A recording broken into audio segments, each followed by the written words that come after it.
할렐루야. 복되고 즐거운 주일입니다. 지난 한 주간에도 우리로 하여금 땅끝까지 복음을 전하게 하기 위하여 온 지면에 흩으시는 그 하나님의 뜻을 생각하며 각자 삶의 자리에서 최선을 다하시고 오늘 참 인생의 주인 되시는 우리 하나님께 예배드리기 위하여 이 자리에 나오신 우리 성도 여러분 한 분 한 분을 먼저 주님의 이름으로 사랑하며 축복하며 환영합니다. 오늘도 영과 진리로 예배드리는 모든 성도 여러분의 가정 가운데 하나님의 은혜로 충만하시기를 소망합니다. 오늘 이 아침에는 주신 말씀 사도행전 10장 34절로 43절의 말씀으로 말씀 가운데 찾아오시는 성령님이라는 제목으로 복음 증거하도록 하겠습니다. 오순절 성령 강림 사건 이후에 이 땅에는 큰 변화가 일어났습니다. 우리 주 예수 그리스도를 머리로 하는 교회가 이 땅에 생겨났기 때문입니다. 교회는 예수를 그리스도로 고백하는 성도들이 다시 오실 주님을 기다리며 구원의 감격으로 하나님께 예배드리며 성령님의 인도하심을 따라 하나님의 나라를 이루어가는 거룩한 공동체를 이야기합니다. 처음 120명의 성도들이 마가의 다락방에서 오순절 성령 강림 체험을 했을 때 그들은 깨달았습니다. 이전에도 계셨고 지금도 계시고 살아 역사하시는 성령님께서 오시니까 더 이상 두려워할 것이 없었습니다. 그들은 예수님이 십자가에 달려 죽으신 후에 두려움 가운데 예루살렘 마가의 다락방 안에 모여 있었으나 성령으로 말미암아 담대함을 얻어 예루살렘 거리로 뛰어나갔습니다. 그리고 처음 보는 사람들, 먼 나라에서 온 사람들을 붙들고 그들 앞에서 예수가 그리스도십니다. 예수가 우리의 구세주십니다. 그분이 우리의 구주이신 이유는 그가 아무 죄 없이 십자가에 죽으셨지만 하나님이 그를 다시 살리셨기 때문입니다. 우리가 바로 그 부활의 증인입니다 라고 외치게 됐습니다. 놀라운 사실은 이들이 성령 충만함을 받게 되니까 이들이 각 나라 방언으로 듣는 사람이 알아들을 수 있게 그렇게 복음을 전하게 되었다라고 성경은 증언하고 있습니다. 이렇게 성령 강림 사건을 계기로 예루살렘에 초대 교회가 생겨났습니다. 베드로가 유대인들 앞에서 복음을 전하면서 너희가 죽인 예수, 그 예수가 바로 하나님의 아들이시다. 그가 바로 그리스도시다. 그것이 우리 주님이 부활하신 것이 증거다라고 외치자 하룻밤에 3,000명이 회개하고 돌아오기도 했습니다. 이렇게 성령의 역사가 곳곳에서 나타나면서 예루살렘 교회가 날마다 부흥하며 교회의 역사가 시작이 되었습니다. 그런데 우리 예수님께서는 이 일을 미리 말씀하시면서 분명히 사도행전 1장 8절에 말씀하시기를 오직 너희 성령이 너희에게 임하시면 너희가 권능을 받고 예루살렘과 온 유대와 사마리아와 땅끝까지 이르러 내 증인이 되리라 라고 말씀을 하셨는데 초대교회 성도들은 처음부터 예루살렘 안에만 머물러 있기를 원했습니다. 그러자 하나님께서는 스데반 집사의 순교를 계기로 예루살렘 교회에 큰 박해가 있게 하시고 이 일로 말미암아 예루살렘 교회 성도들이 온 유대와 사마리아로 강권적으로 흩어지게 만드셨습니다. 바로 오늘 본문 사도행전 10장의 배경이 되는 말씀, 예루살렘 교회가 큰 박해로 말미암아 온 유대와 사마리아로 흩어진 상황 속에서 일어난 이야기입니다. 오늘 본문에는 아주 특별한 두 사람이 등장을 하게 됩니다. 한 사람은 이방인이었던 고넬료라는 이름을 가진 사람이요, 또 한 사람은 예수님의 제자요 사도인 베드로였습니다. 여러분, 고넬료라는 이름을 가진 이 사람은 예루살렘 서쪽 지중해 바닷가에 위치한 로마 총독이 상주하고 있는 가이사랴에 주둔하고 있는 로마 이탈리아 부대의 백부장이라는 군인이었습니다. 유대인의 관점에서 보면 이 고넬료는 분명히 이방인이요 또 로마 제국의 식민지에 파견된 군인이었습니다. 그런데 이 고넬료가 다른 이방인들하고 다른 특별한 점이 하나 있었으니 그것은 고넬료가 이방인이었음에도 불구하고 경건한 사람이었다고 성경이 증언하고 있습니다. 아니 그렇다면 경건하다는 말이 무슨 뜻인가? 왜 고넬료가 경건하다고 얘기했을까? 성경에는 세 가지로 그가 한 일을 얘기했는데, 첫 번째로는 그가 온 가족과 더불어 하나님을 경외한 자라고 이야기했습니다. 하나님을 경외했다는 얘기는 하나님을 두려워하고 무서워할 줄 알았다라는 거예요. 오늘 우리도 마찬가지입니다. 하나님을 두려워할 줄 알고 하나님을 무섭게 여기는 자는 경건한 사람입니다.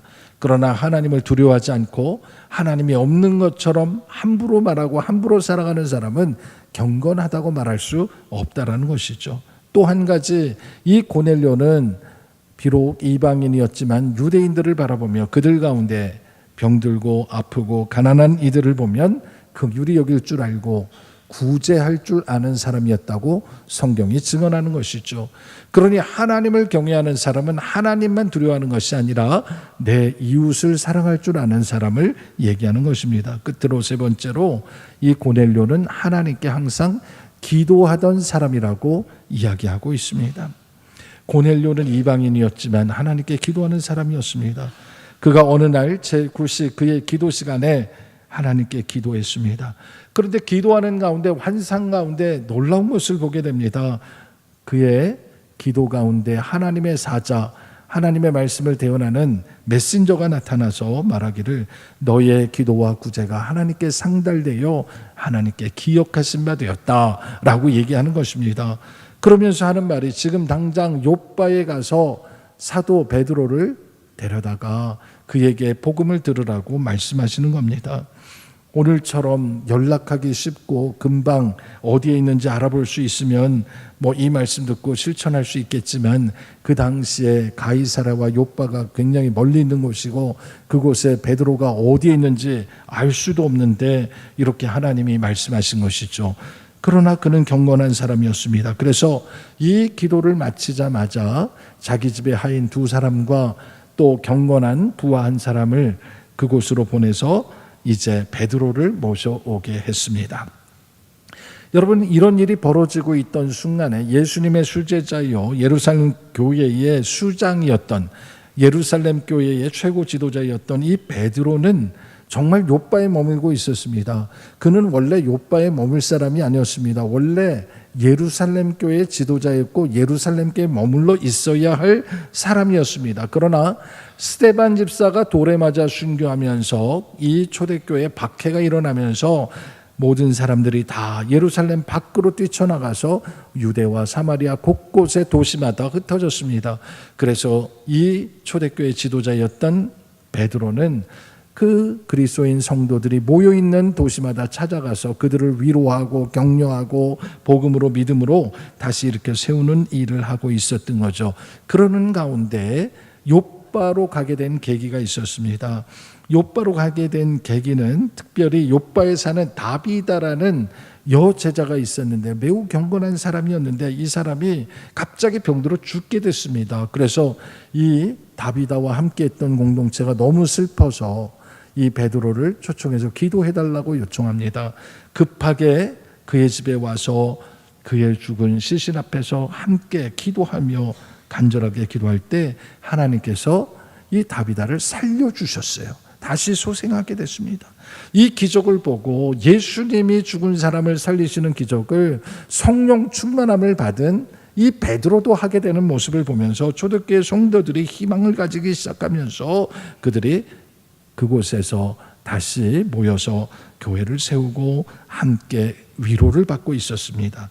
그때 하나님께서 고넬료 가정을 통해서 또 다른 역사를 이루고자 하시는 하나님의 일들이 일어났다라는 것이죠. 결국 오늘 그 만남에 대해서 이야기하려고 하는데 저는 이 말씀을 묵상하면서 정말 큰 은혜를 받으면서 두 가지 메시지를 오늘 선포하게 되었는데 우리 모두 가슴에 새기시고 이 말씀을 그대로 실천하는 저와 여러분이 되기를 주님의 이름으로 축원합니다. 먼저 첫 번째 말씀입니다. 하나님께서는 하나님을 경외하며 의를 행하는 자에게 차별 없이 성령을 부어주신다 말씀하십니다. 아멘. 오늘 본문 34절 5절을 먼저 읽고 시작하겠습니다. 여러분 본문 34절을 찾아서 함께 읽어볼게요. 시작. 베드로가 입을 열어 말하되 내가 참으로 하나님은 사람의 외모를 보지 아니하시고 각 나라 중 하나님을 경외하며 의를 행하는 사람은 다 받으시는 줄 깨달았도다. 아멘. 여러분, 베드로가 가이사랴에 오기 전에 이 욥바에 있을 때에 베드로도 기도했습니다. 그의 기도 시간은 제6시였는데 지붕에 올라가서 하늘을 향하여 기도하고 하나님의 뜻을 구하고 있었는데 기도 가운데 어떤 환상을 하나 보게 됐어요. 아주 유명한 환상입니다. 베드로가 보았던 환상은 하늘에서부터 보자기가 양쪽 네 구탱이가 줄에 매달려서 내려오는 것인데 가까이 가서 보니까 그 보자기 안에 온갖 음식과 짐승들이 있는데 유대인들은 먹지 않는, 유대인들은 만지지 않는 부정한 짐승들이 있는 그런 보자기가 내려오는 걸 보게 되었습니다. 문제는 하나님께서 그 환상을 보여주시고 베드로에게 말씀하시기를 일어나 그것을 잡아 먹으라 말씀하신 거예요. 여러분, 베드로는요 평생 유대인으로 살면서 정결치 않은 음식은 손도 댄 적이 없습니다. 그 부정한 거 먹을 수 없었습니다. 그래서 하나님께 하나님, 저는 이 부정한 것을 먹을 수 없습니다. 지금까지 먹지 않았습니다. 라고 베드로가 이야기를 했습니다. 그럼에도 불구하고 하나님께서는 똑같은 환상을 3번을 보여주셨습니다. 그리고 2번째도 먹으라 할 때 거절하니까 하나님이 말씀하시기를 하나님이 깨끗하게 하신 것을 네가 속되다 하지 말라라고 하나님이 질책하며 말씀을 하셨어요. 이때까지만 해도 베드로는 이 환상이 무엇을 의미하는지 몰랐습니다. 이 고넬료와의 만남이 이루어지기 전까지는 도대체 왜 이런 환상을 내게 보여주셨을까? 그는 깨닫지 못했던 것이죠. 그런데 고넬료를 만나고 고넬료가 기도하는 가운데 하나님께서 베드로를 청해 만나게 하라 하셔서 오늘 여기서 이렇게 만나게 됐습니다라는 얘기를 듣자마자 성령으로 말미암아 지금까지 벌어진 일들이 무슨 뜻인지를 완벽하게 깨닫고 알게 되었다라는 것이죠. 먼저 깨달은 게 뭡니까? 오늘 본문에 보니까 하나님은 사람을 외모로 보지 않는다는 거예요. 여러분, 하나님께서는 우리의 외모를 보지 아니하시는 하나님이신 줄로 믿으시기 바랍니다. 하나님은 우리의 겉사람을 보는 게 아니에요. 하나님은 우리의 중심을 보신다고 말씀하시면서 유대인들이 가지고 있었던 그들의 편견, 특별히 유대인들은 그들 스스로가 선택받은 백성이라는 의식을 가지고 이방인들에 대해서는 차별의식을 가지고 살면서 유대인 외에는 구원받을 자가 없다라는 그런 편견을 가지고 있었는데 하나님께서 그것을 깨게 하신 거예요.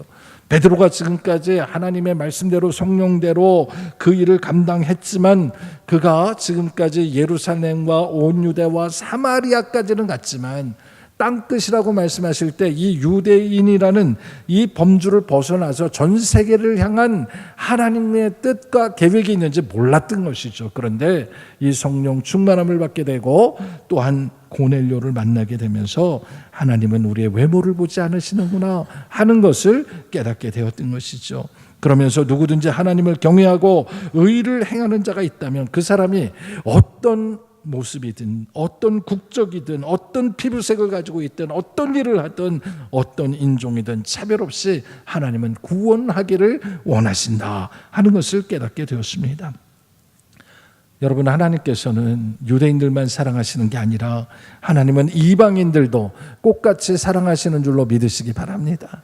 하나님은 교회 안에 이미 구원받고 예수를 그리스도로 고백하는 많은 성도들을 사랑하시지만 하나님은 교회 밖에 아직 구원받지 못한 사람들도 긍휼히 여기시고 사랑하시고 그들이 주께로 돌아와 하나님의 자녀 되기를 원하시는 줄로 믿으시기 바랍니다.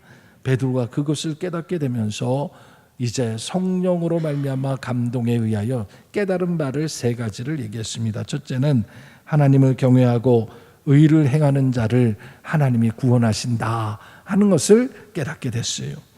여러분, 베드로는 말씀이 육신이 되어 우리 가운데 오신 예수 그리스도와 함께 3년 동안 동고동락했던 사람이에요. 예수님 처음부터 부르실 때에 예수님 따라다니며 먹고 자고 함께 행동하며 예수님께서 행하신 모든 일들을 봤어요. 요한의 세례를 베풀 때부터 하나님께서 주신 성령의 기름 부음 불같이 부으시는 그 기름 부음을 받으시고 우리 예수님께서 병든 자, 아픈 자, 귀신 들린 자 외면하지 않고 그들을 차별 없이 고쳐주셨고 이방인들도 심지어는 복음을 전하셨던 것을 제자들이 다 보았던 것이죠. 그래서 하나님의 구원의 역사는 이제 국경이 없고 편견과 선입관을 뛰어넘어서 온 우주적인 구원을 이루기를 원하시는구나. 그것을 깨달았다고 얘기하는 것입니다. 그리고 또 한 가지 깨달은 것을 얘기해요. 베드로는 성령을 통해서 그의 입을 통해서 만유의 주 되신 예수 그리스도로 말미암아 화평의 복음을 전하라 하신 하나님의 뜻을 깨달았어요. 우리가 예수 복음을 전하는 게 결국은 이 땅에 평화를 선포하는 일이고 구원의 역사가 일어나는 길이라는 것을 깨달으면서 우리 주님 모든 사역마다 기름 붓듯 우리가 그 평화의 사역을 이어갈 때 주께서는 우리에게도 성령의 능력을 기름 부어주듯 부어주시겠다고 말씀하신 거예요. 오늘 우리도 마찬가지입니다. 하나님이 주시는 능력으로 사람들을 화평케 하는 일을 하는 자들마다 성령께서 기름 부어주심을 믿으시기 바랍니다. 그리고 베드로를 통해 깨닫게 하신 것이 하나가 더 있었습니다. 예수를 죽은 자 가운데서 다시 살리신 이가 하나님이시요 마지막 때에 우리 모두를 심판하러 오실 분이 바로 예수 그리스도시다라는 것을 성령이 깨닫게 하셨어요. 하나님이 예수를 다시 살리셨을 뿐 아니라 그 예수님이 다시 오시기로 약속하셨는데 주님이 오시는 날 모든 사람들을 심판하는 심판주로 오시는구나. 그것을 깨닫게 되어서 이 고넬료와 함께하는 그 집안 사람들에게 복음이 무엇인지 우리 하나님의 뜻이 무엇인지를 알려주었습니다.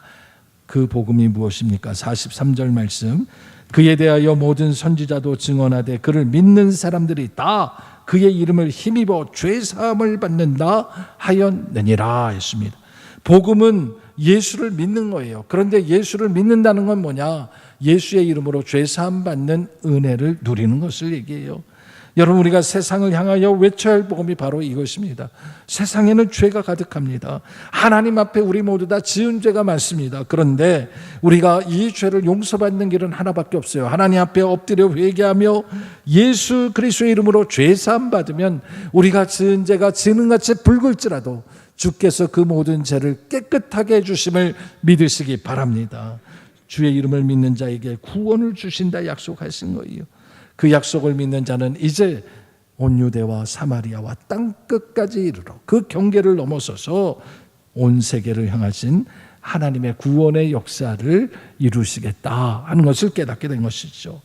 사랑하는 속초중앙교회 성도 여러분, 성부 하나님께서는 하나님이 창조하신 그 피조물에 대하여 지금도 사랑하시고 우리의 죄 때문에 탄식하는 이 피조물을 바라보며 그 죄값을 치르기 위하여 아들 예수 그리스도를 내어주실 정도로 사랑하신 이가 바로 우리 하나님이십니다.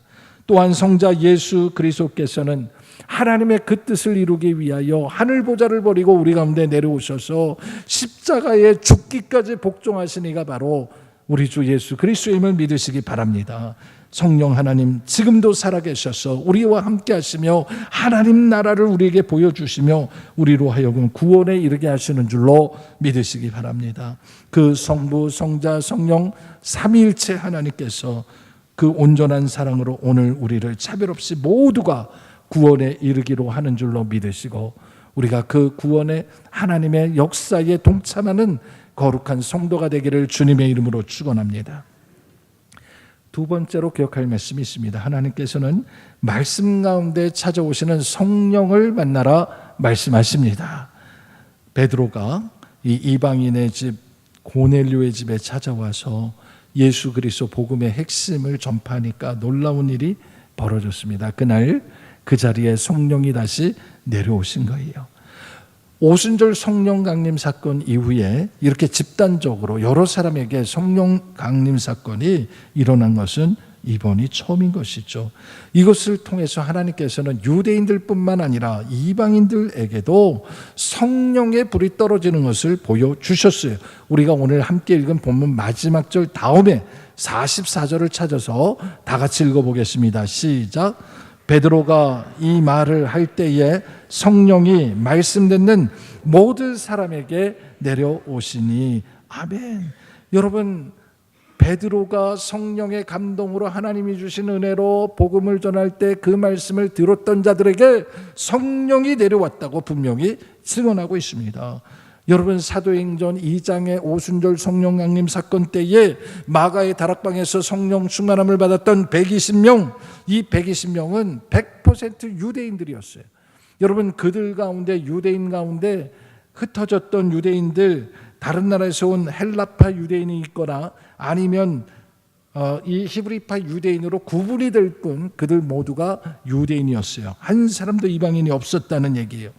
사도행전 9장까지 그 역사가 계속됩니다. 그런데 사도행전 10장이 돼서 하나님이 베드로에게 보자기 환상을 보여주시고 이것이 하나님의 구원 계획임을 깨닫게 하시고 이제는 차별 없이 땅끝까지 복음을 전하라고 말씀하셨을 때 그 말씀대로 순종하고 복음을 전하니까 하나님께서 그들 이방인들 가운데도 성령이 임하게 하셨다는 것이에요. 여러분, 그들이 누굽니까? 그들은 로마 제국의 중심 이탈리아에서 온 로마 사람들이었습니다. 그들 가운데도 성령이 임했습니다. 그리고 그들도 방언을 말하게 하셨어요. 여러분, 성령 충만함을 받은 사람들의 특징은 다같이 방언으로 말했다는 거예요. 저는 바라기는 오늘 이 시대에도 성령 충만을 받은 우리 그리스도인들의 입에서 방언이 터져 나오기를 주의 이름으로 축원합니다. 여러분, 이 방언이 무엇입니까? 어떤 사람들은 방언을 얘기할 때 우리가 알아듣지 못하는 이상한 언어, 이상한 외계어, 그것이 방언이라고 생각합니다. 물론 그것을 방언이라고 말할 수 있지만 방언은 다른 말로 얘기하면 완전히 새로운 말을 방언이라고 얘기하는 거예요. 우리 자신에게 어떤 말이 새로운 말이겠습니까? 여러분, 우리가 이전에 쓰던 말, 과거에 쓰던 말, 그런 말이 바로 새롭게 바뀔 때 우리는 방언을 말한다고 하는 거예요. 우리가 과거에 어떤 말들을 썼습니까? 예수를 알기 전에, 구원받기 전에, 하나님의 자녀 되기 전에 우리가 썼던 말들을 가만히 생각해 보십시오. 우리가 썼던 말들은 다른 사람들을 죽이는 말, 거친 말, 험한 말, 남들 헐뜯고 비방하는 말, 그런 말들을 했던 거예요. 그런 말들이 성령 충만함을 받으면 우리의 입이 어떻게 바뀌냐? 완전히 새로운 말로 바뀌게 돼서 다른 사람을 격려하는 말, 다른 사람을 칭찬하고, 다른 사람을 배려하고, 다른 사람을 사랑하고, 다른 사람의 힘과 용기를 주고, 다른 사람을 살리는 말을 하게 되는데 이 새로운 말이 방언이 되는 줄로 믿으시기 바랍니다. 저는 중학교 2학년 때 성령 체험을 했습니다. 중학교 2학년 수련회 때 성령 체험을 하고 나서 제가 달라진 게 있습니다. 성령이 우리 가운데 가득하니까 저희의 부끄러운 모습들을 바라보며 회개하게 하시는데 저도 모르게 중학교 때 1학년 입학해서부터 제 입이 굉장히 더러워져 있다는 걸 알게 됐어요. 왜냐하면 중학교 1학년 때는 여러 학교 아이들이 만나기 때문에 만나면 싸우는 거예요. 그럼 싸우면 먼저 기세를 잡아야 되니까 그냥 나오는 말이 그냥 말끝마다 욕이었어요. 말끝마다. 요즘 젊은 애들이 그냥 말끝마다 욕하듯이 그냥 막 욕이 나왔던 거예요. 그런데 성령 충만함을 받으니까 그게 얼마나 더러운 말인지, 그게 얼마나 하나님이 기뻐하시지 않는지를 깨닫게 하셔서 결단하게 하셨어요. 하나님, 제가 이제부터 욕하지 않겠습니다. 제 입에 더러운 말은 올리지 않겠습니다. 그렇게 하나님께 간구하고 기도했는데 하나님이 그때부터 지금까지 붙잡아 주셔서 우리 입에서 더러운 말 나오지 않도록 하나님이 지켜주시니까 또 그렇게 되더라고요.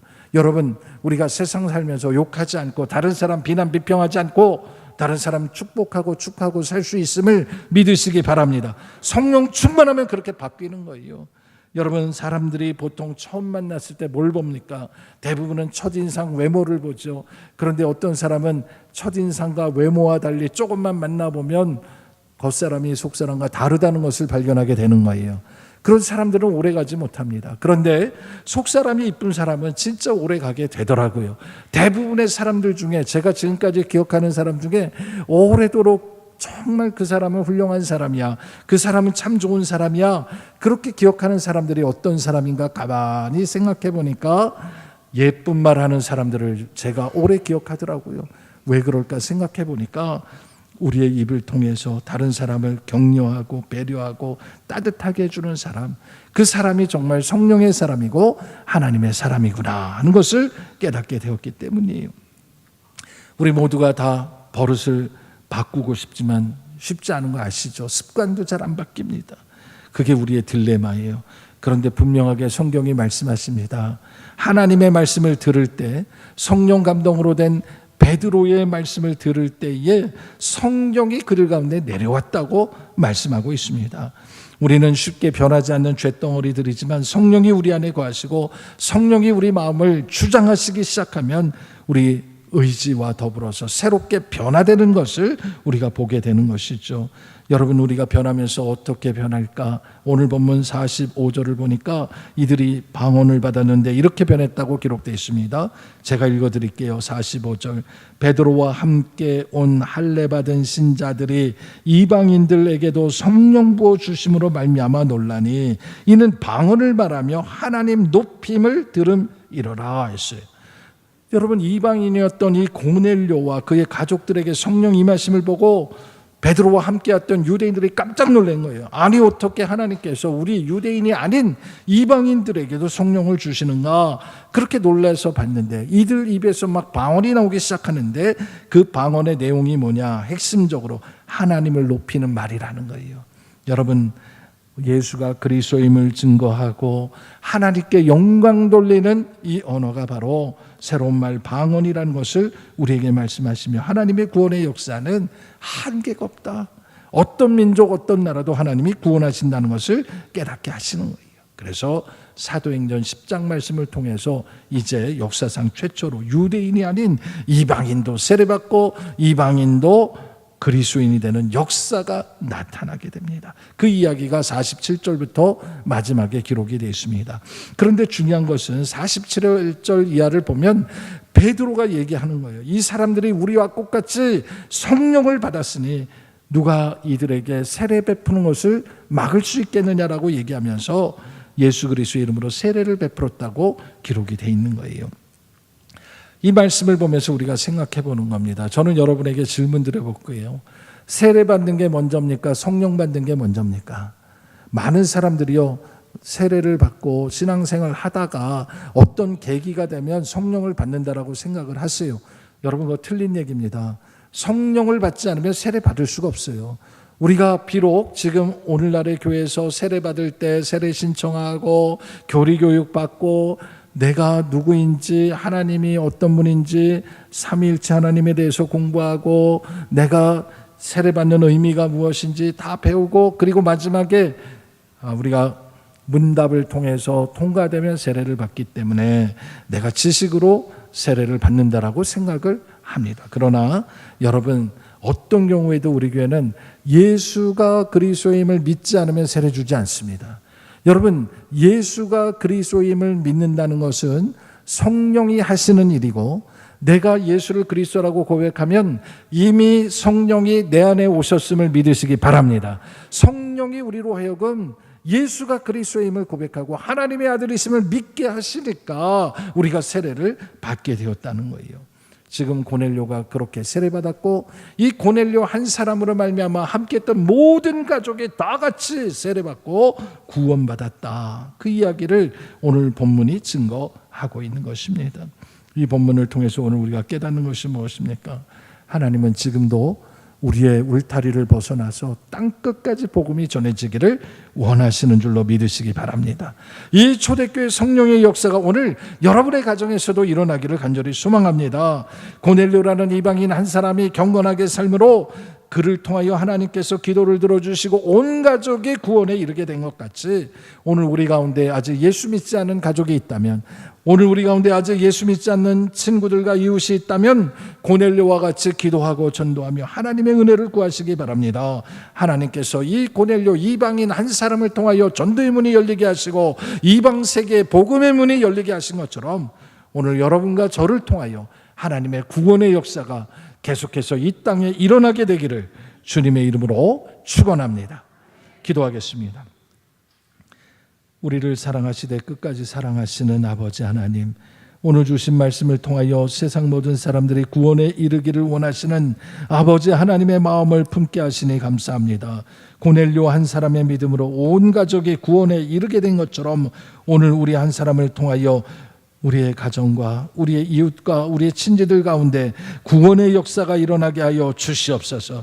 특별히 우리 민족 가운데 복음을 알지 못하는 저 북한 땅에 살고 있는 동포들 주님 긍휼히 여겨주시고 그들 가운데 하나님의 말씀이 전해지게 하시고 말씀을 들을 때에 성령의 불이 떨어지게 하시며 복음이 들어가게 하여 주시옵소서.